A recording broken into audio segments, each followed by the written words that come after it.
आपल्या गावाविषयी, आपल्या गाव मंदिराविषयी किती ओढ आस्था आहे ते त्या दिवशी आपल्या लक्षात येईल. आपण सर्वांना सांगणार आहोत की सर्व ग्रामस्थांनी हजर राहायचं आहे.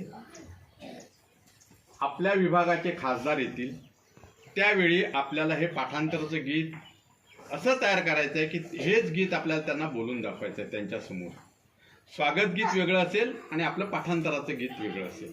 तो पूर्ण दिवसाचा कार्यक्रम असणार आहे, कारण त्या दिवशी आपल्याला नवीन ड्रेस वाटप होणार. त्याच जोडीला आपल्याला वनभोजन म्हणजे आपलं सामुदायिक जीवन हे जे आपण दरवर्षी करतो एकदा, तर तो आपण त्याच दिवशी करण्याचं प्लॅनिंग आहे.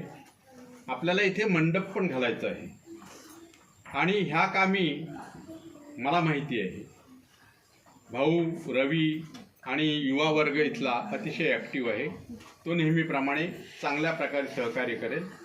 आपल्याला गाव सजवायचं आहे. त्या दिवशी गावाच्या एंट्रीपासून तर शाळेपर्यंत स्वच्छता दिसली पाहिजे.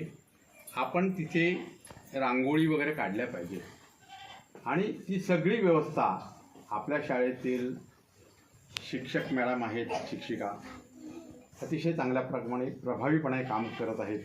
त्या नक्कीच तुमच्याकडून करून घेतील. तर मग आता आपण ही एक गाण्याची झलक, गाणं मोठं आहे पण आज आपल्याला पूर्ण बोलायचं आहे. तोडकं फुडकं झालं तरी पण आवाजात कमी ठेवू नका. चाल आपोआप सुधारते.